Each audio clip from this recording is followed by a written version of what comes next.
paternidad. Paternidad.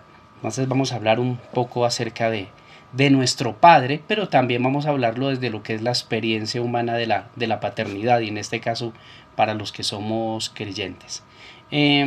Siempre un padre, por lo general, un padre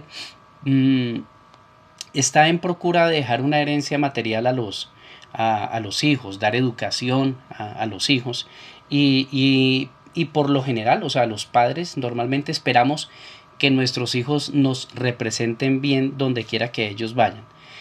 Sin embargo, el poder mayor o el privilegio mayor de la paternidad está en el hecho de entender el vínculo que nosotros tenemos con el Padre Eterno. O sea, es en el entendimiento del vínculo paternal con nuestro Padre Eterno que nosotros los papás podemos desarrollar una buena labor en la paternidad, y podemos de esa manera moldear para nuestros hijos, modelar más bien, modelar para nuestros hijos lo que es una paternidad.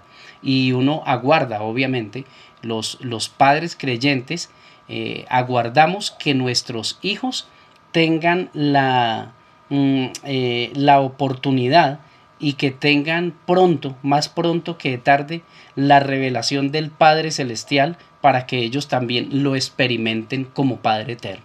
Bien, porque pues sabemos que la paternidad es un asunto de toda la vida, sin embargo, siempre en la experiencia humana de la paternidad se pueden cometer muchos errores. Pero vamos a ver desde este ámbito de la paternidad, lo que el apóstol Juan nos dice. Es un texto muy, muy conocido, pero vamos a leerlo una vez más. Juan capítulo 1, Evangelio según Juan, capítulo 1, versículos 12 y 13. Versículos 12 y 13. Y vamos a estar viendo en estos versos de Juan lo que nosotros llegamos a obtener mediante esa paternidad en la que hemos sido establecidos por Jesucristo con nuestro Padre. Juan 1, 12 y 13. ¿Están allí? ¿Estamos ahí? ¿Sí? Listo. Vamos a leer. Dice: mas a todos los que le recibieron. ¿Sí? ¿Cuántos han recibido al Señor? Bien, entonces dice que a los que lo recibieron y a los que hemos creído en su nombre, dice, les dio potestad, ¿sí? O autoridad de ser hechos hijos de Dios, los cuales no son engendrados de sangre, ni de voluntad de carne, ni de voluntad de varón, sino de Dios. Bien, entonces aquí vemos, hablando de la paternidad en relación al Señor, que el Padre tiene poder para engendrar hijos. Y yo creo que ese es uno de los grandes poderes de la paternidad, poder engendrar. ¿Sí? De hecho, no podría llamarse padre si no hay la posibilidad de engendrar. No hablo solamente en el aspecto físico, pero en todos los aspectos. Pero el Padre, según este verso, Él tiene el poder para ubicar a los que Él engendra, tiene el poder para ubicarlos en una posición de autoridad. Porque si ustedes ven el texto, dice que a los que le recibieron, a los que creen en el nombre, o sea, de Cristo, dice que les dio potestad de ser hechos hijos de Dios. O sea, les dio una posición de autoridad. Entonces, cuando nosotros fuimos engendrados como hijos de Dios en el nuevo nacimiento, pues nosotros llegamos a tener una posición de autoridad. O sea, ser hijo es tener una posición de autoridad, ¿sí? Y ser padre es un poder que se confiere por gracia para engendrar y posicionar hijos en una vida de honra y dignidad. Es decir, que la paternidad, o sea, lo vemos hacia lo que es nuestra relación con el Señor, pero lo vemos en los que tenemos la experiencia, las que son aquí mamás se ubican desde ese lado, los que un día van a ser papás o mamás, pero básicamente lo que tiene que ver con engendrar, tiene que ver con posicionar hijos en precisamente una ubicación de autoridad, pero también de dignidad y de honra. Entonces, cuando el Padre nos hizo sus hijos, esto sucedió. Esto nos lo va a mostrar aquí Juan en unos versos de la Biblia. Lo primero que digamos que sucedió o de las cosas que sucedieron cuando nacimos de nuevo, cuando fuimos engendrados por el Padre, lo primero es que nos habilitó para beber de Él, para beber de Dios. Cuando nacimos de nuevo fuimos habilitados para beber de Dios. Sin el Señor estábamos sedientos, estábamos muriéndonos, estábamos comiendo y bebiendo la comida desabrida de este mundo y estábamos muertos en delitos y pecados. Pero ahí en el verso 16, si usted lo mira, ahí adelantico, mire cómo lo dice Juan. Dice, porque de su plenitud tomamos todos, y gracia sobre gracia. Y esto viene a partir de ¿qué? Del hecho de ser un hijo de Dios. O sea, un hijo de Dios tiene la posibilidad de beber de su Padre, ¿sí? Pensémoslo esto desde la paternidad también en lo humano, en nuestra experiencia. Pero los hijos nuestros beben de nosotros. Ellos, de nosotros, ellos reciben, se nutren. No estoy hablando meramente de las cuestiones materiales, estoy hablando de todo lo que el Padre es, los hijos reciben. Y beber de la plenitud del Padre es tener a disposición las corrientes del Espíritu. A nosotros se nos abrió el camino por el vínculo con Jesucristo para beber de los ríos del Espíritu, del manantial de su gracia, de las aguas vivas de su palabra. Nosotros podemos beber. Y el Padre, nosotros sabemos, hemos aprendido, el Padre tiene una gran herencia. Y esa gran herencia es un regalo que se desenvuelve esa herencia en la medida en que bebemos del Padre, ¿sí? Y en la medida en que conocemos a Dios como Padre, participamos de la herencia que fue dada por el Padre al Hijo y nosotros estamos en el Hijo. Entonces, en la medida en que nosotros vamos desarrollando esa comunión, vamos bebiendo del Señor, vamos descubriendo más y más cosas de Él.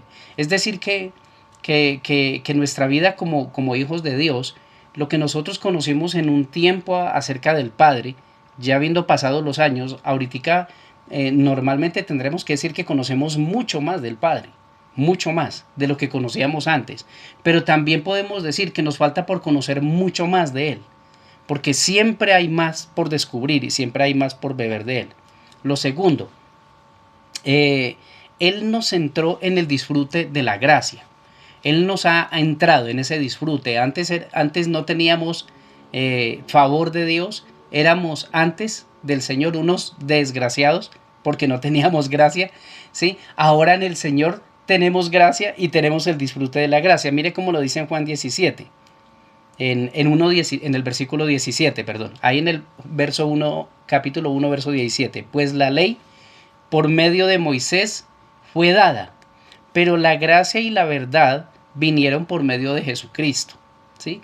Entonces hemos entrado en el disfrute de la gracia. Ya no estamos en la esclavitud de la ley, sino en el disfrute de la gracia. Y nosotros recordando, que aquí estoy recordando como algunas cosas que hemos hablado en algún momento, pero el Padre a nosotros nos puso dentro de su Hijo único, dentro del unigénito, para que fuéramos uno con Él. Eso es gracia.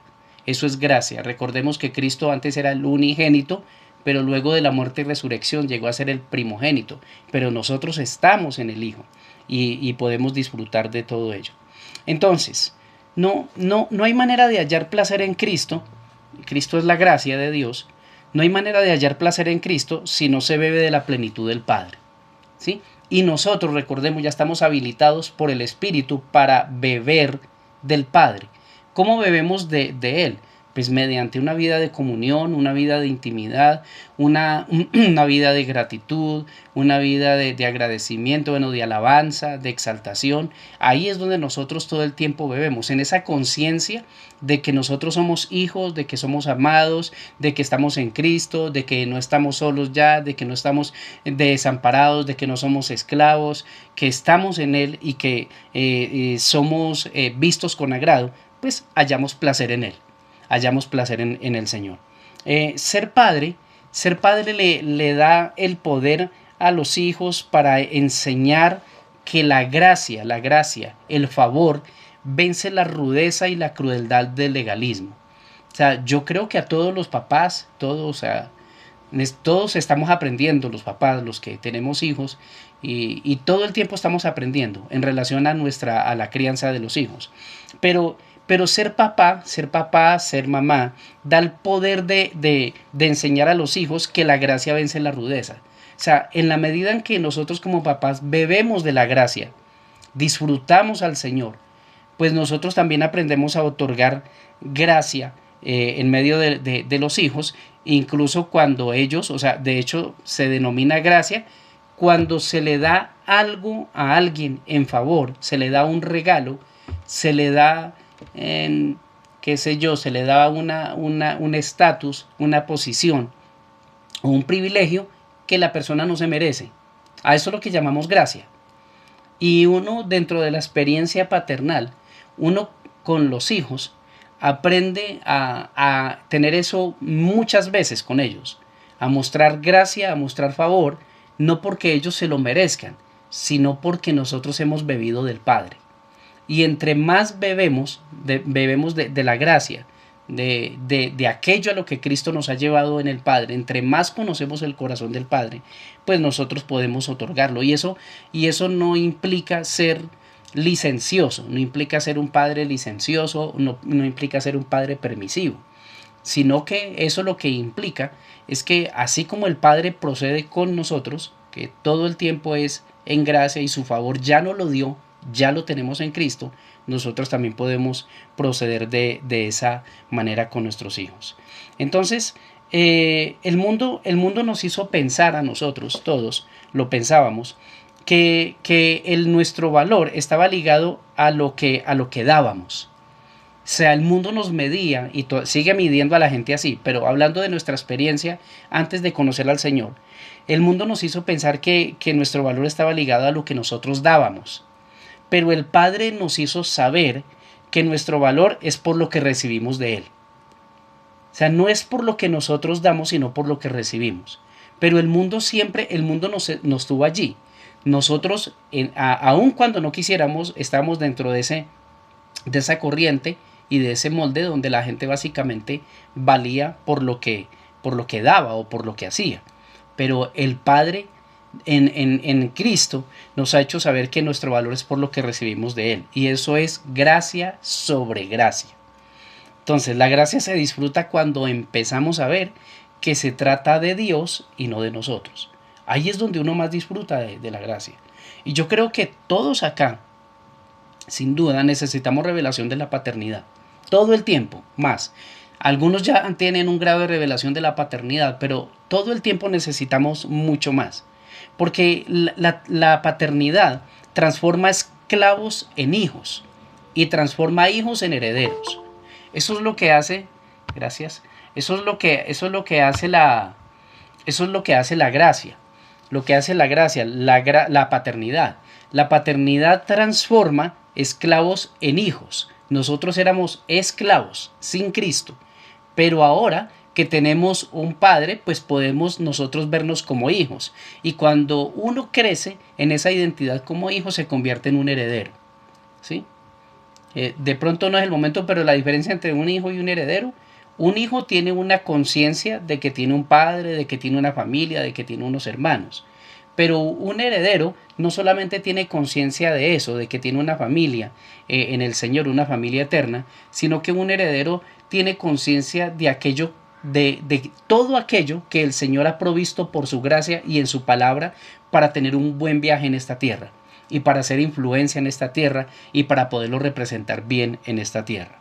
Bien, lo tercero, hablando de la paternidad nos estrechó con sus brazos en el corazón del Padre. Juan 1:18 dice: a Dios nadie le vio jamás. El unigénito Hijo que está en el seno del Padre le ha dado a conocer. Y cuando se habla del seno del Padre, es en la cercanía del Padre, en el corazón del Padre. Entonces, a Dios Padre nadie lo ha visto jamás. Él es espíritu. El Hijo es el que le ha dado a conocer. Pero el Hijo le da a conocer al Padre porque el Hijo tiene profunda cercanía con el Padre. Han sido uno siempre. Ellos dos han sido uno siempre, obviamente con el Espíritu Santo también. Pero hablando en este sentido de padre e hijo, de la paternidad, solamente un hijo que conoce al padre es que lo puede representar bien. Cuando un hijo tiene una relación cercana, estrecha con su padre, es que lo puede representar bien. ¿Sí? Pero la paternidad nos abrió un camino para una comunión íntima con el Padre. De la misma manera como Cristo conoce al Padre, nosotros fuimos atraídos por los brazos del Padre para conocer su corazón. Por eso es que nosotros ahora podemos conocer el corazón del Padre, porque Cristo, el que siempre ha estado unido al Padre, nos aproximó, nos llevó, nos hizo, Él es el camino para ir al Padre. Él nos abrió ese camino tan claro que nosotros ahora tenemos la misma cercanía con el Padre que Cristo tiene con el Padre, porque estamos unidos a Él. Entonces, se ha abierto un camino para el corazón del Padre. Cristo se convirtió en el camino para ir al Padre. No solamente para ir a los pies, sino para llegar hasta el corazón. ¿Por qué menciono esto? En la iglesia cristiana, a veces hay muchas frases que nosotros usamos y que las usamos de una manera, la usamos porque es parte de como del el lenguaje cristiano común. Entonces se habla mucho de llegar a los pies de Cristo. ¿Sí lo han escuchado? Y tal vez usted lo ha usado. Sí, llegar a los pies de Cristo. Y a veces uno la usa de una manera tan inconsciente, o sea, está tan metida ahí adentro que uno ni siquiera se da cuenta cuando la dice. ¿Sí? Eso suele pasar. Pero solemos decir que llegamos a los pies de Cristo. Y no es que esté mal. No es que esté mal. Pero cuando Cristo nos abrió camino para ir al Padre, nosotros ya pasamos esa etapa de ir a los pies de Cristo. Porque Cristo nos abrió un camino para ir al Padre, al corazón. El Hijo siempre ha estado con el Padre, en el seno del Padre. En el seno del Padre tiene que ver con la cercanía, con el corazón. Y Cristo nos abrió ese camino de tal manera que nosotros ahora, está bien que pensemos en que un día llegamos a los pies de Cristo, pero saben que eso no debería ser eso es una sola parte del viaje. Una parte del viaje es rendirse al señorío de Cristo, pero lo otro es conocer y descubrir el corazón del Padre, porque Cristo para eso fue lo que vino, para revelar al Padre. Cuando usted lo ve en los evangelios, Cristo a eso fue lo que vino, y especialmente en Juan, a dar a conocer al Padre. Bien, entonces, el Padre tiene el poder y la alegría para acercar a su Hijo y abrazarlo. Pensémoslo desde la experiencia humana. Pero desde la experiencia humana de nuestra paternidad con nuestros hijos, pues un padre tiene el poder, tiene la influencia, o de acercar a su hijo y abrazarlo, o de distanciar a su hijo.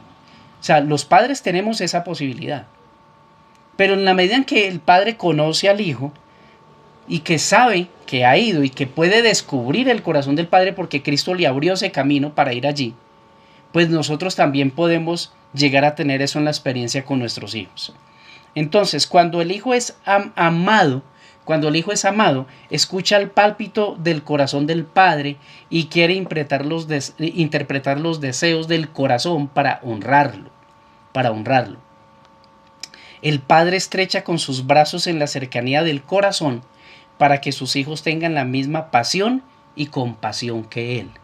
Porque el Padre nos quiere hacer cercanos a Él. Porque en la cercanía del Padre es donde nosotros aprendemos la pasión y la compasión.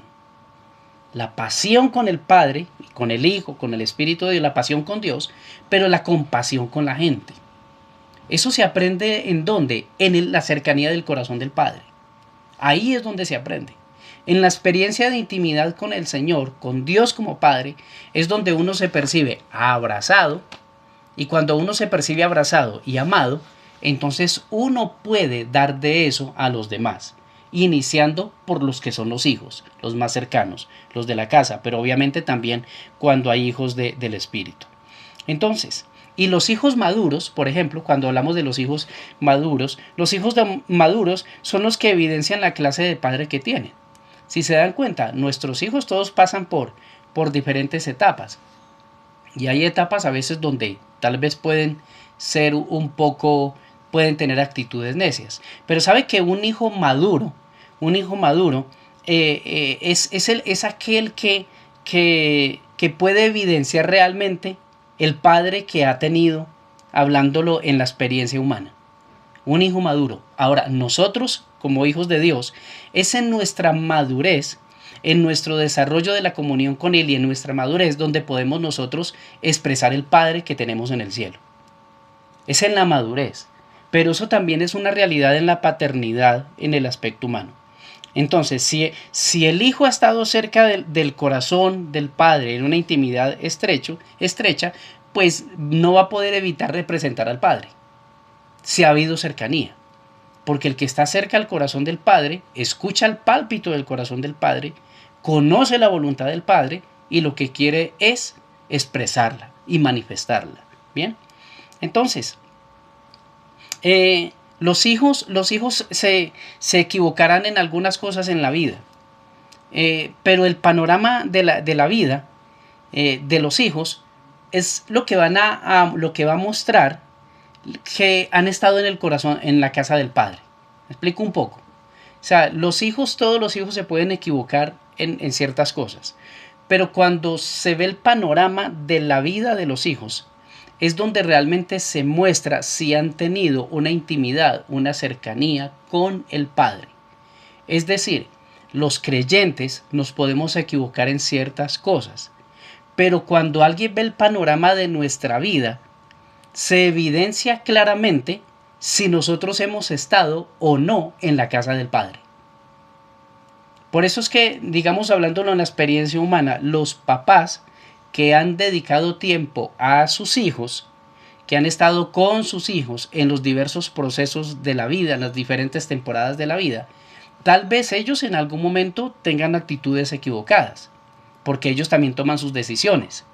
Sin embargo, cuando ellos alcanzan madurez, es donde van a evidenciar si realmente ellos valoraron y fue una cercanía real con sus padres. La vida misma, la misma vida de ellos es la que va a expresar y a mostrar si hubo una cercanía real en la casa del Padre, si estuvieron cerca al corazón del Padre para escuchar los latidos del corazón. Entonces, el poder de la paternidad en el espíritu produce hijos que quieren honrar, que buscan honrar caminando en la verdad. Y eso produce mucho gozo al Padre. Un gozo que no acaba jamás. Porque por último, acá en esta parte, el punto cuarto acá es la paternidad es un asunto generacional. Acá les he mencionado varias cosas. Lo voy aquí como a hacer mención rápidamente. Lo primero, hablando de la paternidad, fuimos habilitados para beber de Dios, para beber del Padre. Todos los nacidos de nuevo podemos beber del Padre, es decir, todos podemos conocer al Padre. Todos podemos conocerlo profundamente. Lo segundo, nos entró en el disfrute de la gracia. El Padre fue el que envió a Jesucristo y Jesucristo es la gracia. Solamente el Padre nos da esa revelación, esas dimensiones de lo que es la gracia, de otorgar, no por méritos, sino simplemente por amor. Y recordemos que eso no es ser permisivo, no tiene que ver con ser permisivo o con ser licencioso. Lo tercero, nos estrechó con sus brazos en su corazón, nos ha hecho cercanos, porque el Hijo que estaba en el seno del Padre, en la cercanía del Padre, nos ha dado a conocer al Padre. Bien, y cuarto, la paternidad es un asunto generacional, y esto nos lo dice Juan mismo, pero en la tercera carta de Juan. Vayan allí rápidamente, la tercera carta de Juan. Tercera carta de Juan, si quieren, ahí van a Apocalipsis, ahí vienen hacia atrás, ahí las encuentran fácil. Tercera carta de Juan, versículo 4. Versículo 4. Tercera de Juan, versículo 4. Me dicen si he llegado por allí. ¿Sí? Aquí unos ya llegaron. Bien, gracias. Tercera de Juan 4. ¿Listo? Tercera de Juan 4. Mire cómo dice acá. No tengo no tengo yo mayor gozo que este, el oír que mis hijos andan en la verdad. Esto aquí Pablo lo está hablando, perdón, Juan lo está hablando como desde el mismo espíritu, desde el mismo corazón del Padre, desde el mismo corazón del Padre. Y es que el Padre haya gozo cuando sabe que sus hijos y oye que sus hijos andan en la verdad. Porque el poder de la paternidad traspasa generaciones. A ver, nosotros somos multiplicadores de lo que recibimos del Señor. Si nosotros bebemos del Padre, disfrutamos la gracia. Si nosotros somos cercanos al corazón del Padre en la experiencia, en la intimidad, pues va a ser imposible que nosotros no le influenciemos a nuestros hijos desde allí. O sea, no se puede. O sea, si hay una cercanía real, una intimidad con el Señor, si hay ese entendimiento de esa posición que tenemos en el Señor, pues nosotros no vamos a poder evitar influenciar a nuestros hijos desde allí. Y nuestros hijos, si son influenciados desde esa realidad, pues ¿sabe qué va a pasar con ellos? Que ellos van a influenciar a otra generación. Entonces, la paternidad es un asunto que tiene que ver no solamente con el presente, sino que tiene que ver con las generaciones futuras. Nosotros somos multiplicadores de lo que el Señor nos entrega. Y así mismo lo serán nuestros hijos. Ellos van a multiplicar lo que han recibido y han conocido del Señor. Y lo mismo, ellos van a vivir los procesos. Pero si ellos se ocupan de criar, de depositar en los hijos lo que han recibido y lo que han conocido del Señor, pues va a llegar el momento en que esos hijos que ellos tengan también van a multiplicar eso. Entonces es un asunto generacional.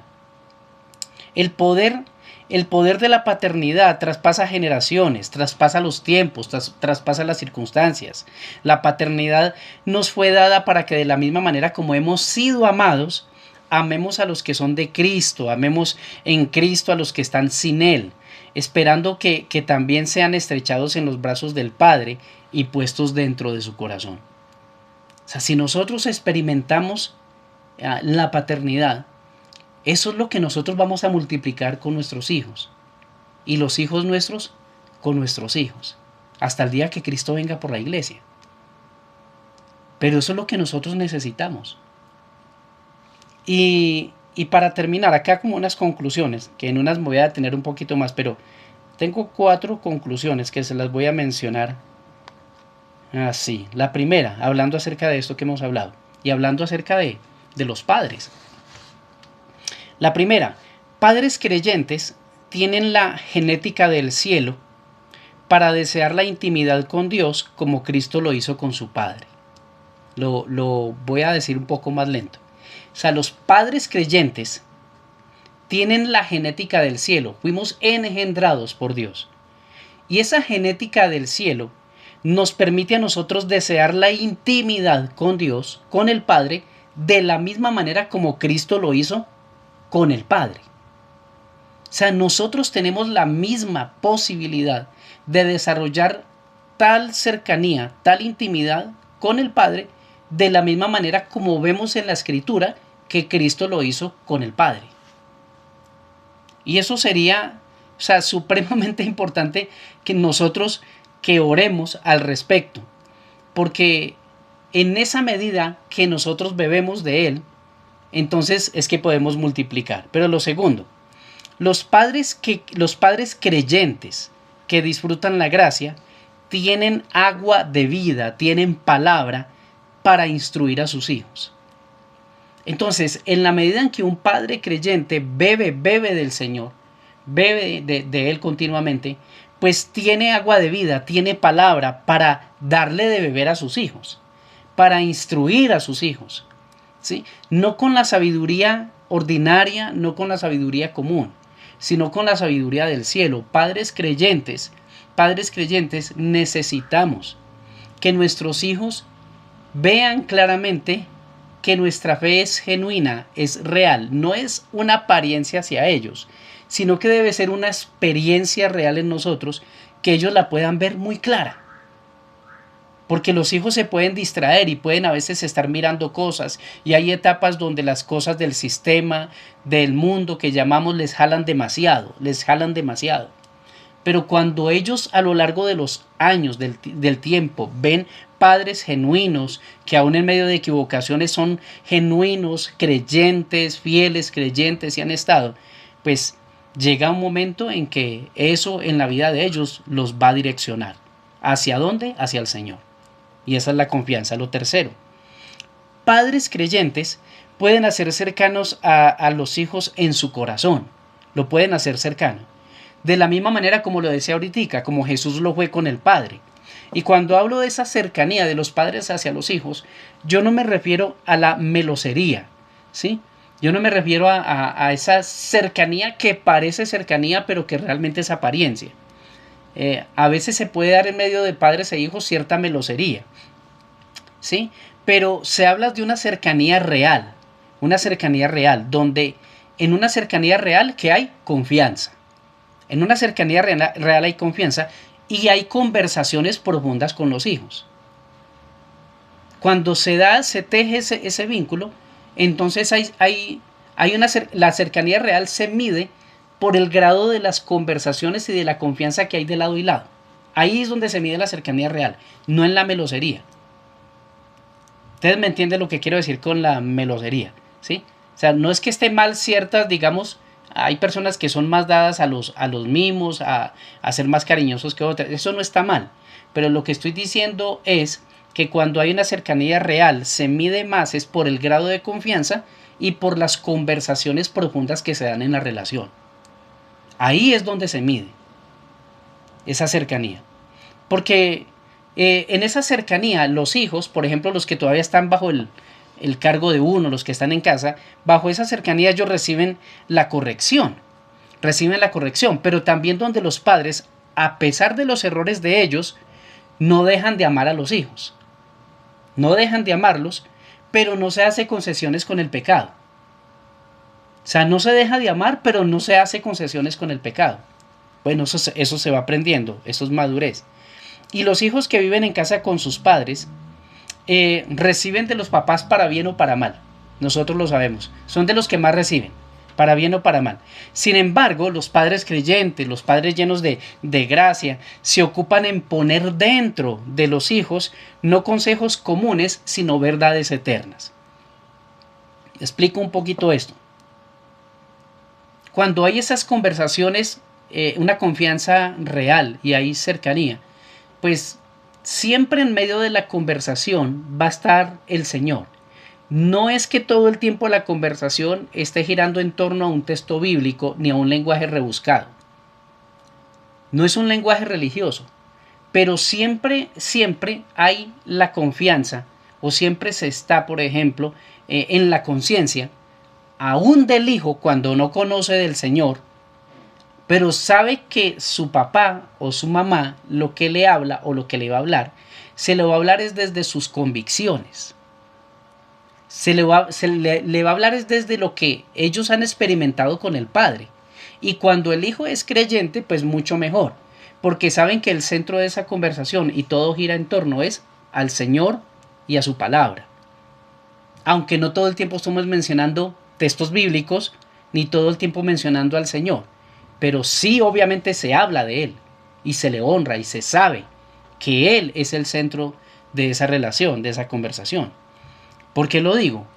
Porque hay papás, tal vez no acá, pero hay papás que supuestamente son creyentes, pero cuando hablan con los hijos, les hablan a ellos con consejos que pueden ser buenos, pero son consejos muy normales que dan papás que no conocen al Señor, pero que son buenos papás, o por lo menos que procuran ser buenos papás, y dan consejos, pero son consejos que a veces son muy naturales, o a veces les dan consejos desde su experiencia, y no está mal, pero siempre y cuando en la experiencia esté involucrado el Señor.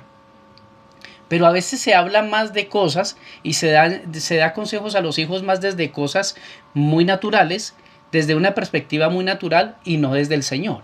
Y el padre creyente, lleno de gracia, no puede, o sea, no desperdicia oportunidad para hablarle a sus hijos del Señor.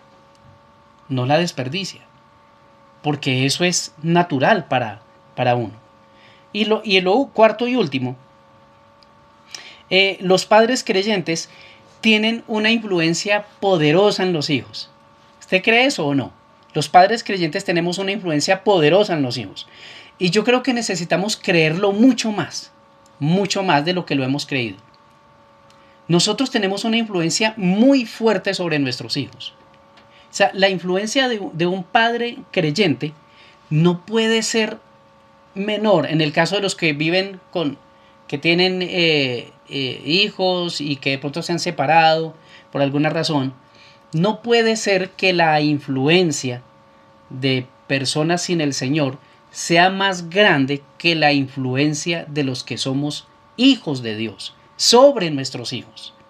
Y cuando ambos están juntos y ambos padres son creyentes, pues imagínense, hay una influencia muy poderosa que nosotros tenemos sobre nuestros hijos.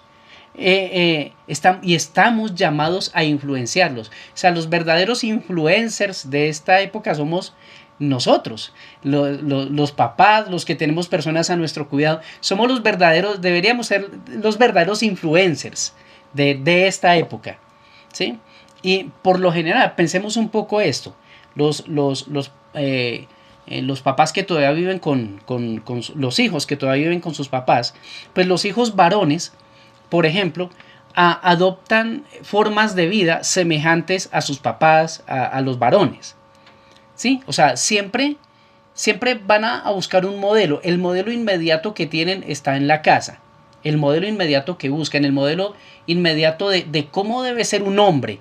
Porque ellos en el colegio pueden tener compañeritos, si están más grandecitos en el colegio, en la adolescencia, pero ellos en la casa, los varones, lo que ellos ven inmediatamente con un modelo de varonilidad o de masculinidad es a su papá. Es el modelo que tienen. Por eso es una influencia que es tremenda y hay muchos papás que no la entienden. No la entienden, no la han visto, no han podido reconocer que tienen una influencia. Y los hijos y las hijas, las mujeres, pues con sus mamás. Pues la mamá es la que va a modelar lo que es la feminidad, lo que es ser mujer para una muchachita, para una niña, para una jovencita, una adolescente, una jovencita. Son las mamás las que van a modelar, ¿sí? Pero esa influencia está desde las cosas más pequeñas hasta las más grandes. Desde las más pequeñas hasta las más grandes. Por eso es que usted vemos, todos lo vemos, hijos que llegan a portarse muy parecido a los padres. Muy parecido a los padres. Yo sé que hay una cuestión genética, sí, también. Pero muchos hijos aprenden a hacer cosas, a parecerse mucho a los papás, es por lo que han visto, lo que ellos ven. Incluso desde las cosas pequeñas hasta las cosas más grandes. Y eso se ve. Entonces por eso nosotros vemos, por ejemplo, muchachitos que son muy parecidos, hombres, que son muy parecidos a lo que son sus papás en las casas, o a lo que son sus papás en la calle, a lo que son las actitudes incluso en las reuniones con la iglesia. Entonces por eso es que a veces de pronto ustedes no tienen mucho la oportunidad de verlo, pero a veces uno ve en reuniones que si el papá mete las manos al bolsillo, el hijo también mete las manos al bolsillo, que si en el momento de los cantos, de la adoración, el papá cruza los brazos, el hijo también cruza los brazos, y eso suele ser así. Eso suele ser así. Porque la influencia es inevitable. Y porque ellos ven los modelos, ¿sí? En la conciencia que tienen de Cristo, en la manera de honrar al Señor, porque el hijo hace lo que ve al padre hacer, ¿sí? Y eso es lo que decía Jesús. Yo no hago mi voluntad, sino lo que veo al padre hacer, eso es lo que yo hago. Yo le estoy hablando aquí enfocando a los papás, pero las mamás también, ¿sí? Pero ver a los hijos andando en la verdad, ese debe ser el deseo más grande el deseo y la razón más grande en las oraciones de los papás, el ver a sus hijos andando en la verdad. Juan dice, yo no tengo mayor gozo que este, el oír que mis hijos andan en la verdad. Y él está hablando a la iglesia y él ha escuchado buenas noticias de la iglesia. Y él está viendo que lo que él ha enseñado a la iglesia, la verdad, la palabra, la iglesia ha perseverado en la palabra y eso a él le produce gran gozo. Eso a él le produce gran gozo. Ahora, desde la paternidad, no hay alegría más grande para los papás creyentes el ver hijos que amen al Señor apasionadamente. ¿Por qué? Porque cuando un papá ve a un hijo así, el hijo tal vez tenga problemas en algún momento, las situaciones de pronto no le van tan bien como se pensara, pero si el hijo anda en la verdad, el hijo no se va a desviar y el hijo no está solo. El hijo tiene conciencia del Padre, porque si nosotros hemos bebido del Padre y nosotros le hemos dado de beber de eso a nuestros hijos, pues ellos también van a experimentarlo. Y vuelvo y digo, a veces hay unos hijos que se tardan más que otros. Yo lo he visto en toda mi experiencia pastoral. Hay hijos que se tardan demasiado y a veces se dan totazos.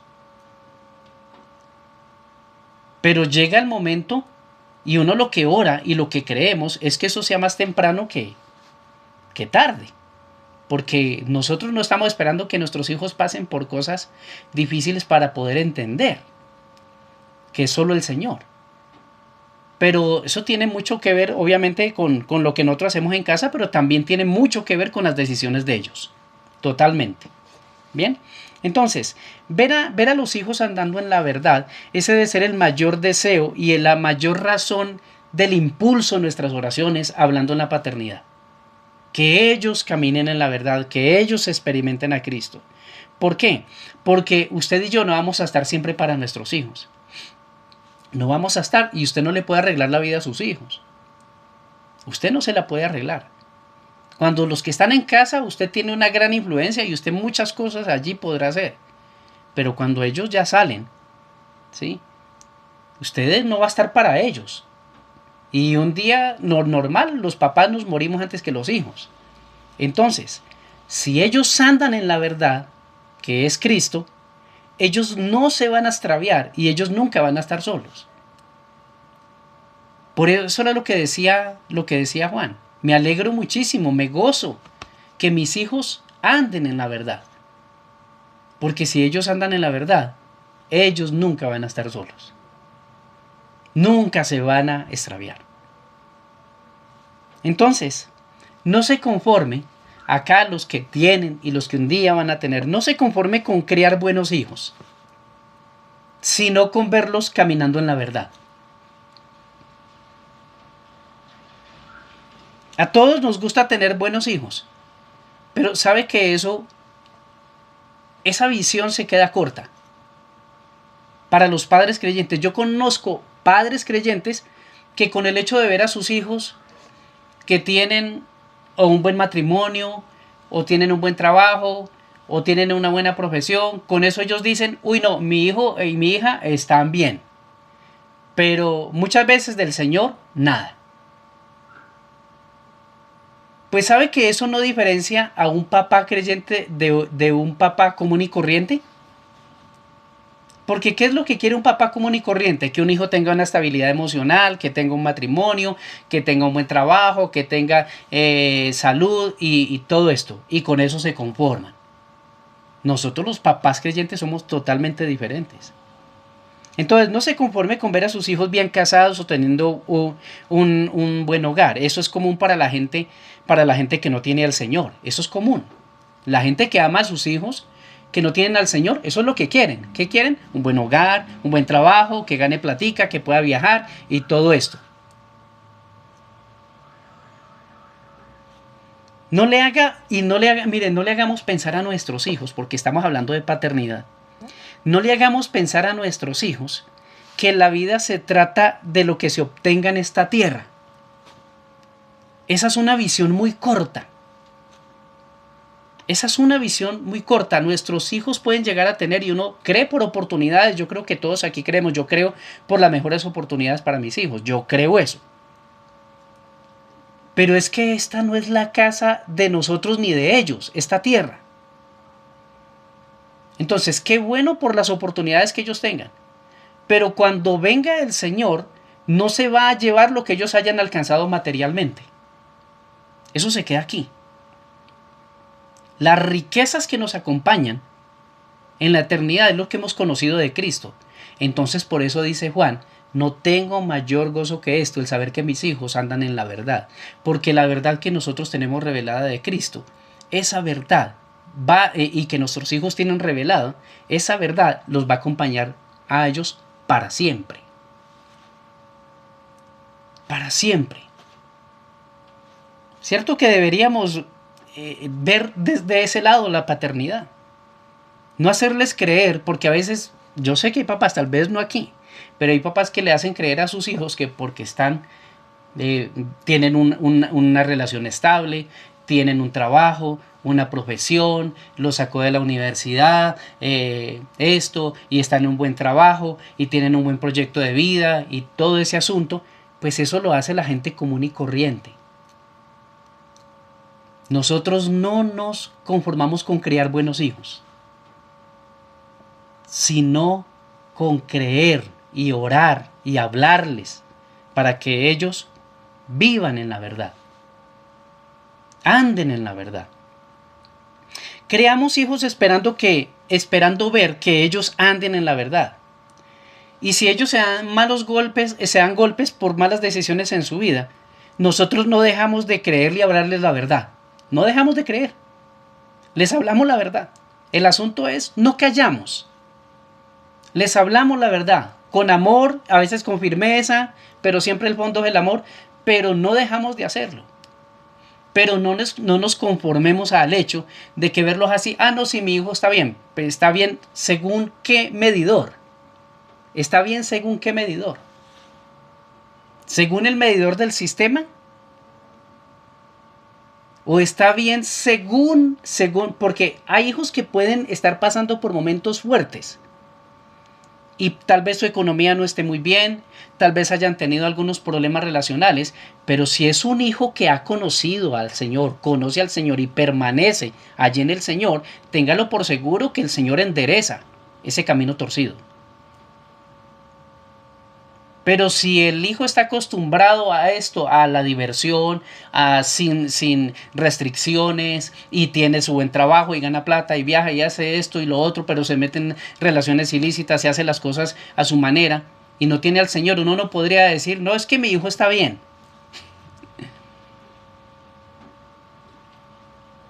No hay mayor gozo sino el saber que los hijos anden en la verdad. Entonces, no podemos ser padres a medio fuego. Ya voy terminando ahora sí en serio. No podemos ser padres a medio fuego. No podemos ser padres con un vivir ambiguo. Si entendemos eso, un vivir ambiguo, que no se entiende claramente. Hay papás que a veces parecen cristianos y a veces no. En unas cosas son como muy cristianos, pero en otras cosas son raros. Eso es un mensaje ambiguo para los hijos. Si los padres hacen concesiones, los hijos las copian fácilmente. Si los padres son indiferentes, los hijos fácilmente lo serán. Indiferentes con el Señor, los hijos fácilmente lo serán. Si los padres no expresan fe en una vida de comunión con su Padre Celestial, los hijos fácilmente también van a imitar eso. El ejemplo es el argumento más poderoso para enseñar a un hijo a depender de Dios. El ejemplo. Ese es el argumento más poderoso, más que cualquier charla, más que cualquier conversación. El ejemplo es el argumento más poderoso para enseñar a nuestros hijos a depender de Dios. Y el ejemplo implica también ¿sí? Si una persona si ha llegado a equivocarse de alguna manera, también poderlo reconocer. Mire, si un padre no ora o no convoca a la familia a orar, los hijos van a entender que la oración es una obligación o que la oración es algo que se hace cuando el agua está hasta el cuello. O sea, cuando no hay ese hábito, los papás, de convocar a la familia a orar. Yo estoy diciendo de todos los días, nosotros tenemos un día marcado como iglesia. Pero que cuando los papás no convocan a la familia a orar en ese espacio o en otro espacio, pues ellos van a crecer, ellos no van a decir nada, pero ellos van a crecer que la oración es una carga, que la oración es una obligación, o que la oración es algo que uno hace cuando uno ve que las cosas están mal.